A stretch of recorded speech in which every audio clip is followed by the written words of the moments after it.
After, I kid you not, 3 whole playthroughs of Samurai Warriors 5. 1, where I got it early on the JP version. 2nd, when Koei Tecmo was nice enough to give me an early review code of the game. The 3rd time is when we got it on PC and I did a full playthrough on the channel with it.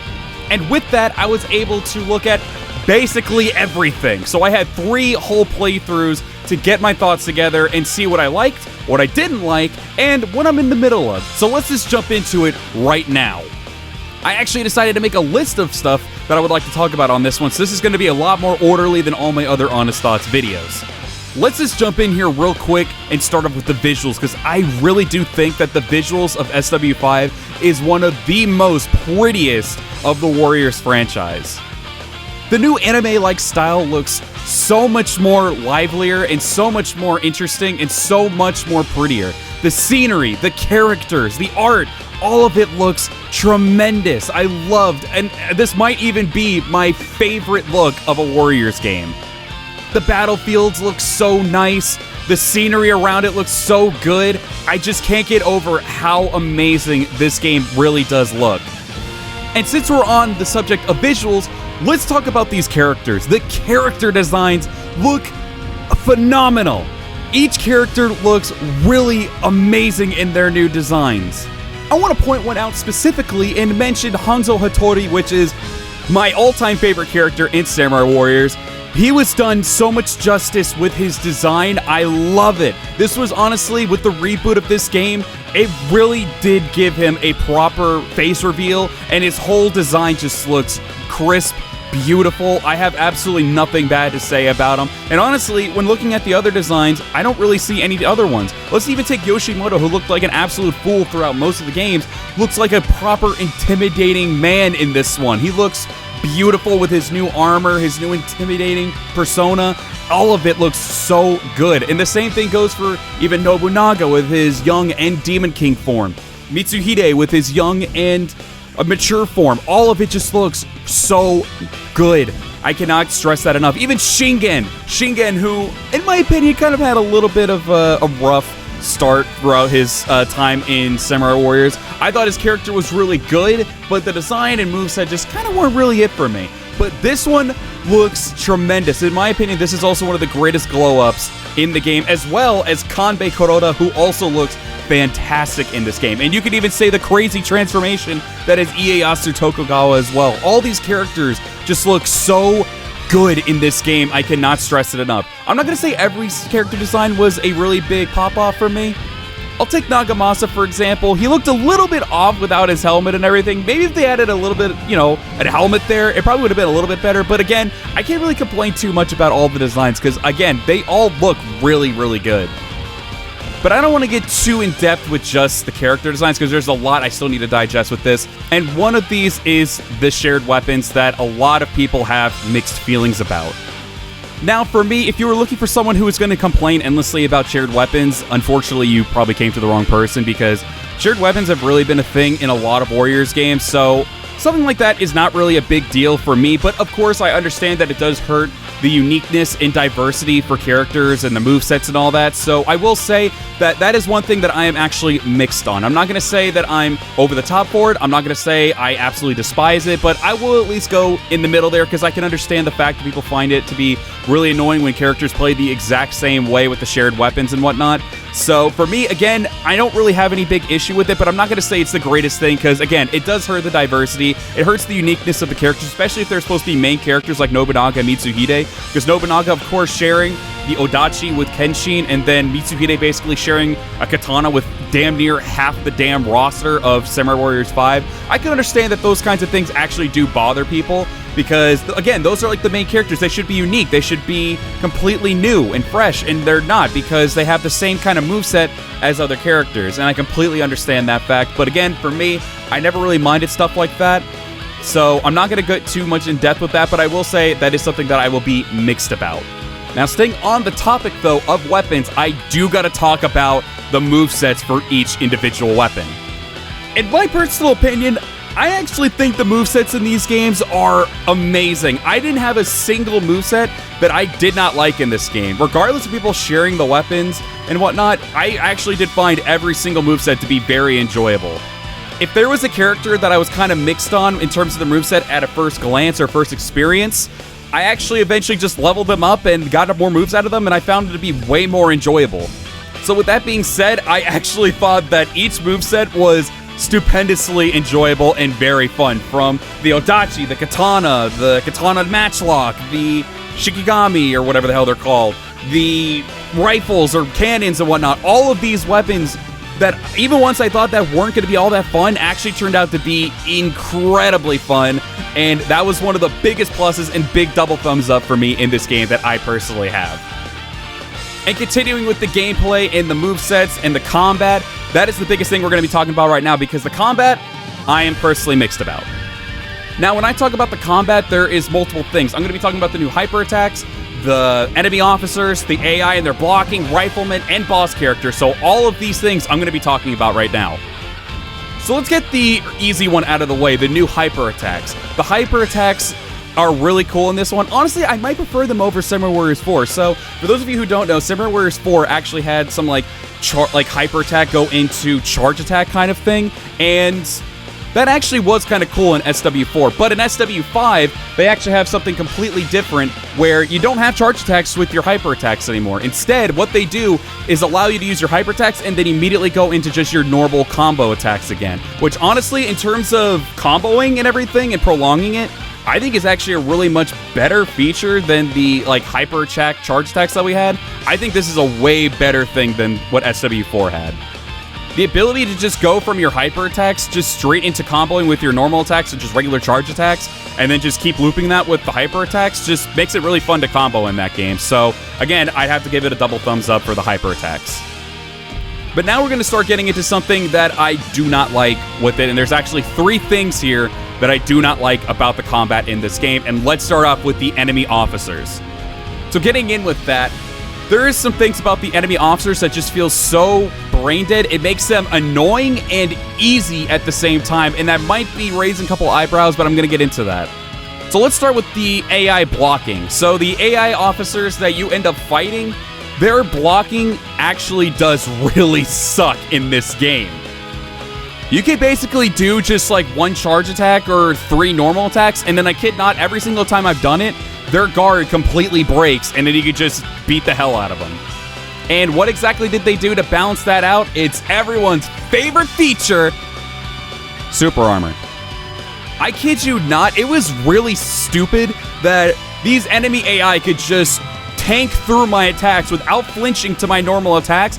I couldn't even get a regular combo going because these enemy officers literally would just flinch. You would think every single freaking one of them is Lu Bu in Dynasty Warriors, who doesn't flinch through any attack, just has all the super armor in the world, and then they can just do 1 big hit to just drop your health.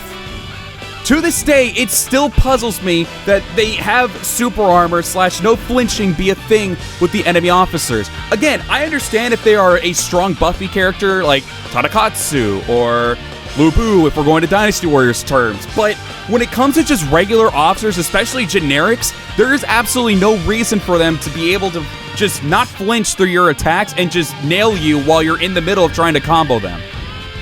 This kind of feature would allow enemy AI to just be even stupider than normal, not even bother blocking your attacks, and instead just super armor and then just nail you while you're in the middle of trying to attack them.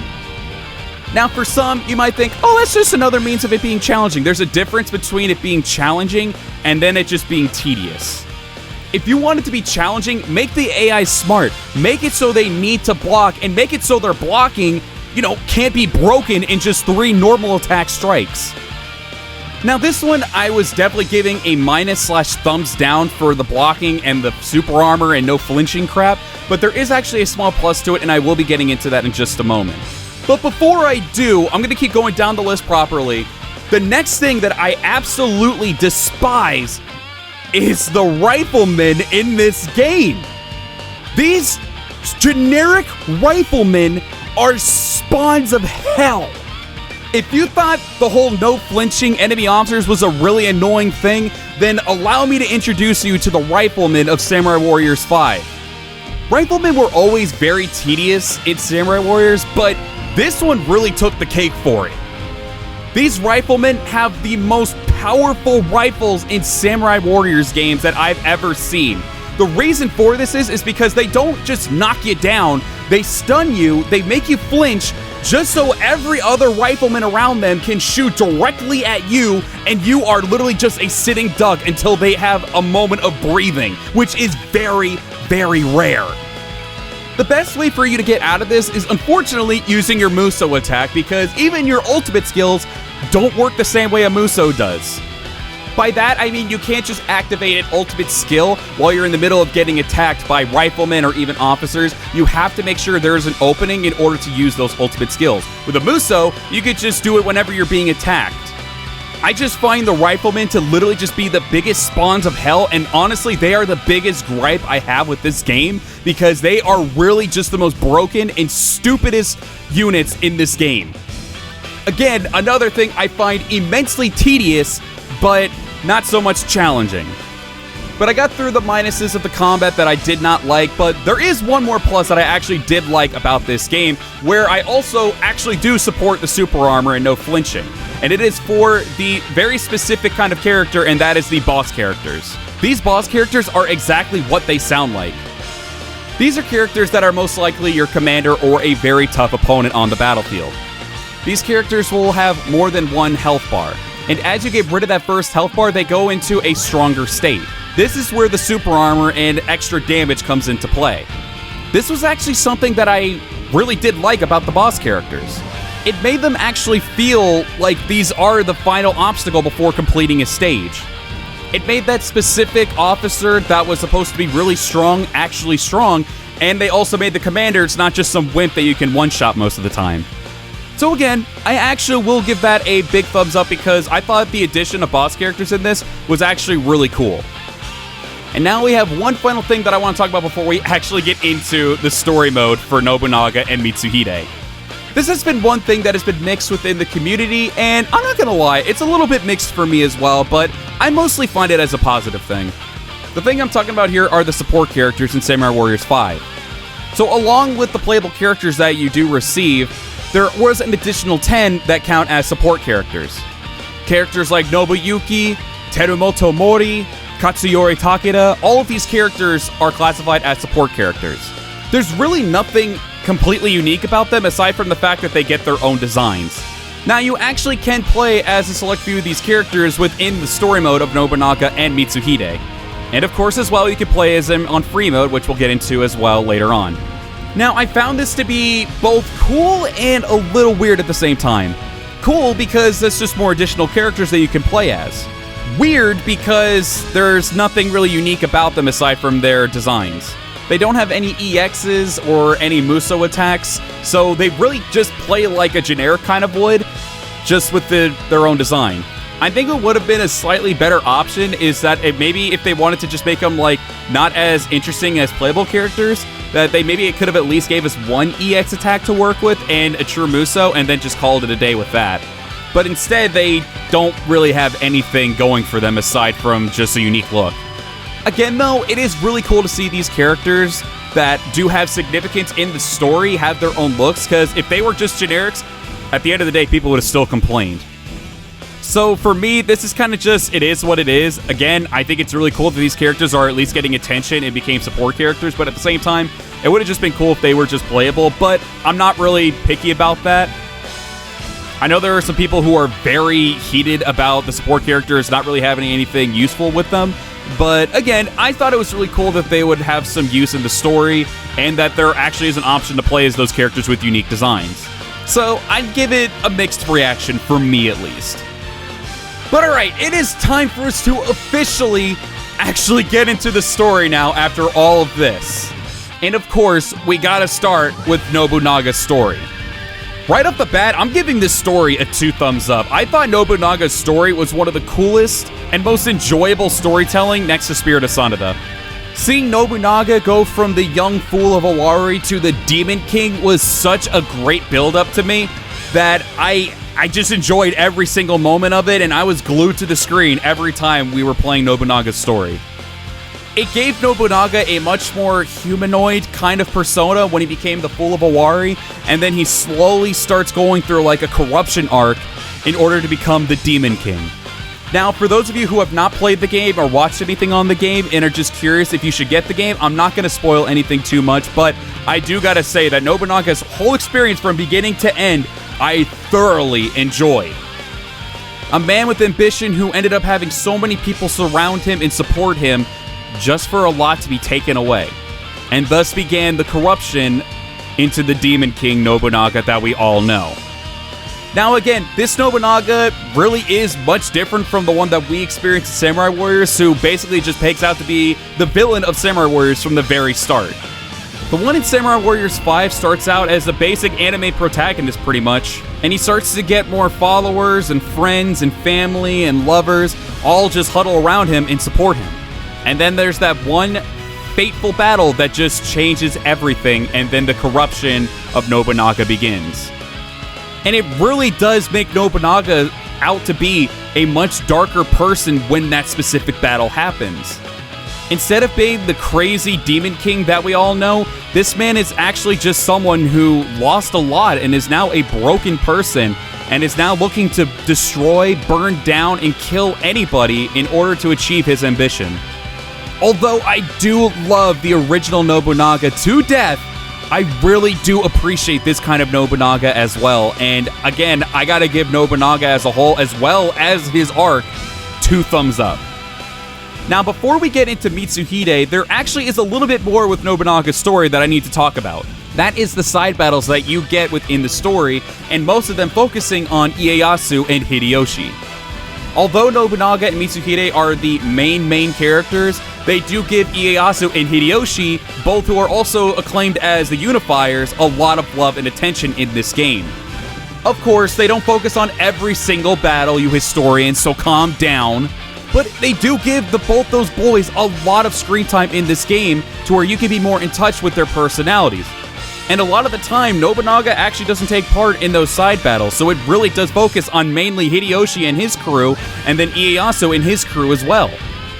That right there, when I first saw the game, I thought it was mostly only going to be missions with just Nobunaga and Mitsuhide, but Ieyasu and Hideyoshi both got a decent amount of screen time on their own without both of them being a factor. So I really gotta say, in order to make us love these new versions of the character, not so much new, but get us more familiar with the characters once again in these earlier times, I gotta say, I gotta give it a thumbs up once again because these 2 characters actually did make me like them a lot more in this game. So again, I gotta give that a double thumbs up for Nobunaga's story since a lot of them take part in Nobunaga's story. But now, let's get into Mitsuhide's story, which I am mostly positive about, but I'm also a little bit mixed on it. Let's get to the reason why I'm mixed already. Mitsuhide's story has a decent amount, probably 50%, if not a little bit more, of the same exact battles as Nobunaga does. Now, of course, to a lot, that would make a lot of sense, since both Mitsuhide and Nobunaga took part in a lot of battles together. The problem that I did have with this story is the fact that a lot of them, if not pretty much every single one of them, were completely copy and paste. The only difference between Mitsuhide's version and Nobunaga's version were the beginning and end cutscenes of the battles. To that point, I would kind of just rather have it not been a thing and just let Mitsuhide maybe have his own battles since they were kind of already going off history as is. Which I'll say real quick, I don't mind them going off history because as long as it's an enjoyable story, I don't mind. But it just felt a lot of it was rinse and repeat, but instead of playing as Nobunaga, you're just playing as Mitsuhide. Again, with the same objectives, same end goal, it was all basically just the same in those stages. Now, I'm not going to sit here and say all of them were the same because Mitsuhide did have a lot where he was going on his own or he wasn't with Nobunaga yet, and it was sometime after Nobunaga's service that he was doing some battles too. So there are battles specifically for Mitsuhide alone. But the fact that they gave us so many of the same stages kind of made it so it just felt like it was more of a grind to get through Mitsuhide's story than Nobunaga's. But I did like that story of Mitsuhide, someone who was trying to find his way, find his strength and everything like that, find his resolve and find his purpose. And those stages where he was there by himself, or maybe with his followers like Toshimitsu and Shikanosuke. Those stages specifically were my favorite part of Mitsuhide's story. Seeing him go through his own battles all by himself without Nobunaga being there or just not doing the exact same battle as Nobunaga, it was nice and refreshing. So I gotta say, that's one of the reasons why I'm kind of just like mixed on Mitsuhide's story because, again, it feels a little grindy since you're playing through the same missions again that you just played in Nobunaga's story, but again, there are stages that are different from Nobunaga's story that are Mitsuhide only, and that's what I enjoyed the most in Mitsuhide's story mode. So again, I'm gonna probably give Mitsuhide's story a slanted thumbs up because I'm kind of in the middle above it, but again, it was an enjoyable experience nonetheless. But now that we've gotten both those stories out of the way, there is one thing that connects both of them that I'm a little mixed about. That would be the endings of both their stories. Now, without spoiling this, of course, I'm gonna try to mention how I'm feeling kind of mixed about this. The endings of both story modes felt a little flat, if I'm gonna be honest. Now, compared to, like, Spirit of Sanada, which actually had a very good prolonged ending, this one ended quite abruptly. Now, let's just take this into factor. I don't know if this was planned or not, but I just can't tell if this was actually their intention or not. Now, really fast, just in case there are people who are new to this series and do not want to be spoiled on it, I recommend that you skip ahead to the next section. So, just in case you are one of those new people, pause, and the next thing is going to be the Reverie mode, so go ahead and go to that one next, because that one's not going to be any spoilers. Okay, so of course, for those of you who are Samurai Warriors fans, you know right away how the story ends with both Nobunaga and Mitsuhide. Nobunaga dies at Honnoji. Mitsuhide dies at Yamazaki. Now, these are both characters that you get very in touch with and very connected with. More so than their past selves in Samurai Warriors 1 through 4. You go more in depth with their character, one who is a new Nobunaga, and the other one who is Mitsuhide, who's just trying to find his way, his purpose, his strength, his resolve. So you get very in touch with these characters. And this is where I'm confused and slightly wondering if this was their intention for the ending. Both of their endings and deaths feel very flat, if I can be honest. Nobunaga's being more flat than Mitsuhide's, in my opinion, because Mitsuhide's, believe it or not, just feels like a copy and paste of Yukimura's from Spirit of Sanada. He's getting dragged away by a ninja girl, gets sat down, looks at some dead people, and then he dies. Now again, it felt really flat compared to Spirit of Sanada's death scene with Yukimura. But I don't know if that was their intention or not, because storytellers sometimes actually do like to put in flat, sad endings just like that. These are two characters that you get in touch with, and those characters die in a very blunt and flat way, and you're not supposed to feel any satisfaction from it. You're just supposed to feel upset. So I don't know if that was what they were intended or not, but again, it felt kind of flat. If that was their intention, cool. You made me feel very disappointed at the fact that my two favorite characters are dead in the story that I got so in touch with. That's actually not sarcastic. That's a thumbs up. But if it was just meant to be a rushed ending, then I'm definitely giving that one a thumbs down. So that's why I'm kind of mixed about it. I don't know if that was their plan or not. I'm not trying to give them too many props. I'm not trying to undermine them and just say, like, nah, this wasn't their intention at all. I can't say that. I'm not them. So I'm going to just go both ways and say, like, I'm kind of in the middle about the endings. All right, for those of you who just got here to the Reverie after skipping the endings, it is time for us to talk about the Reverie mode. I'm hoping I'm not saying that wrong, otherwise I'm gonna look like a massive dumbass on camera. Anyways, here we go with the Reverie mode. Now, of course, you have to get this mode by beating the story mode, and to unlock the stages, which is the part where I'm mixed about, is that you have to get S ranks on certain stages in order to unlock a certain stage in Reverie mode. Now, Reverie mode does give you some pretty cool and even hypothetical stuff in the story.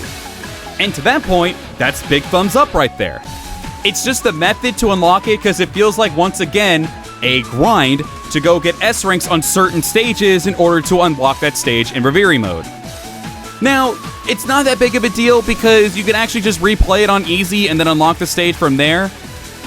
But it's really just the fact that they make you go back, sometimes, again, to the same stages, because sometimes they make you play, like, let's say Kanekazaki, for example. You have to get an S rank on both Nobunaga's and Mitsuhide's, who are basically the exact same damn stage, and that is where it gets a little tedious and grindy and annoying.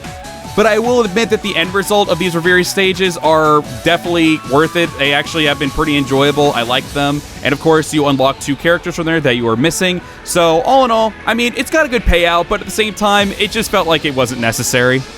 With the Reverie mode as a whole, I definitely want to say I'll give it a thumbs up for the most part. It's just the fact that I just didn't like I had to go back to the same two stages that are literally the exact same for Nobunaga and Mitsuhide's stories. But again, that was my only gripe about it. But aside from that, I do actually really like the Reverie mode stages. Now, for the next one, I'm not going to go crazily in depth with because there's really no reason to. It's just a plus, so I'll just give it to y'all. Yes, there is a free mode in Samurai Warriors 5. You can go back and play some of your favorite stages with your favorite characters, level them up, and have fun with it. You can do it with the playable characters, you can do it with the support characters. Really cool. Of course, I'm going to give it a double thumbs up. With that being said, let's get on to the very last two parts of this video. And that being My Castle and Citadel mode. So let's start with My Castle first. So My Castle, I think, is actually an okay thing. I'm mixed about it again as well. The reason why I'm mixed about it is because you kind of have to grind through both the story mode and Citadel mode to actually make My Castle useful. So My Castle has a dojo where you can level up characters and their mastery of the weapons, and then of course a shop for items, and then of course a stable to get better horses or level up your horses, and then of course a blacksmith to level up your weapons and make them even stronger. So all that stuff, of course, I gotta give a thumbs up to because I like being able to use those kinds of things. This is where I kind of like am mixed, and this is where I give the thumbs down to the next thing, which is Citadel mode. I just personally did not enjoy Citadel mode at all. Again, it just felt like another grindy mode to me that I didn't really like at all. It just felt like the same kind of rinse and repeat stuff of just, here's defending this, and here's defending this for just a short period of time, and defeating officers would get you to, like, increase your time a little bit, and then you could just do all that, and then you just gotta keep comboing, and then defeating all the enemies, and then just doing certain objectives to get the best kind of score in the thing. Now, at first, I was like, okay, that's pretty cool, but it just kept the same rinse and repeat kind of stuff, just with different maps over and over again, with some slightly different objectives here and there, and that's where I kind of just got to the part where I was just like, I don't really want to keep going with this. And again, I played it on the JP version, I played it on the early access version, and I did play it on like the current version, the PC version, was where my main one is now. It just didn't feel that enjoyable to me. I really just felt like it was kind of a pointless grind just so you can get through the My Castle stuff and level up this everything. Because you can't level up the places like the dojo, blacksmith, stables, and all that. You can't level that up without doing Citadel mode and getting the resources from that mode. So it really just felt like a grind to just go through Citadel mode, and even, of course, the part that doesn't bother me too much is going through story mode. That part is not my issue, but it's just the fact that you had to do Citadel mode in order to get better and better things. You could have gotten the materials through the shop, of course, but they made it so you can only get 5 at a time, which can drag a long time. So they really did make it so, like, hey, slapping you on the wrist, you gotta go do Citadel mode right now if you want to rank up and get better stuff. So that part I was not really excited about, and again, I don't think Citadel mode should be a thing anymore, so I'd probably have to give that one a thumbs down as well. But alright, with all that being said, finally with story mode, Citadel mode, the designs, and everything, I do have to say, this game, and again, I played it 3 damn times, so that should say something as well. I was willing to do it 3 times. One on the JP, one on the early access, and then one on PC for the playthrough. Of course, I went through it 3 times, so of course, I do think this game actually is a really fun, enjoyable time. Despite the hiccups that it has in this game, and some questionable decisions as well, I really do think this was one of my most enjoyable times playing a Warriors game, and even doing a playthrough in a Warriors game. At no point did I feel like it was that much of a grind for me to go through the story mode and just enjoy it through Nobunaga's and Mitsuhide's. Well, Mitsuhide's a little bit, but mostly with Nobunaga's and like a majority of Mitsuhide's. I'd have to say, like, I had a really fun time playing through this game. Playing through this game and just seeing all these characters just reimagined for the most part, like Nobunaga, Nohime, and all of them. It was just really cool to see all these characters just like shown in a different perspective. So it was really nice just going through those stories and also just playing through them with really fun movesets, with their new designs and everything. I really did enjoy it, despite there's some being, again, some questionable things that they put in the game, or just some things that they definitely should not have put in the game. And the reason I want to give it this score is not because it's bad. Honestly, I think it's the beginning of something more with Samurai Warriors 6 or 7, because obviously with what they did with Nobunaga's story and Mitsuhide's story, they can go now to Hideyoshi's story, where we can get even more noticeable characters, recognizable characters and whatnot. New characters that should have been in the game from past games, but they weren't, and now they can be. Like, there's a lot of potential with what they are giving us here with the storytelling that they did for the next couple games, because now we can go in depth with Hideyoshi and all those people in that time. And then, of course, when it comes down to Ieyasu's time, where he has to conquer the land, we get more in touch with like characters like him, of course, the rest of the Tokugawa, probably other retainers that didn't get added in past games, or returning characters like Ina or Naotora or Naomasa and all of them. Like, all those characters can come in and even bring back the Sanada, because the Sanada are, of course, a big part in that as well. So it's like, it's really cool to think about like what this game is starting for the rest of the franchise. So honestly, right now, my honest thought, I hope they continue to do things like this. Give us a little bit more in terms of like what we can do in the game.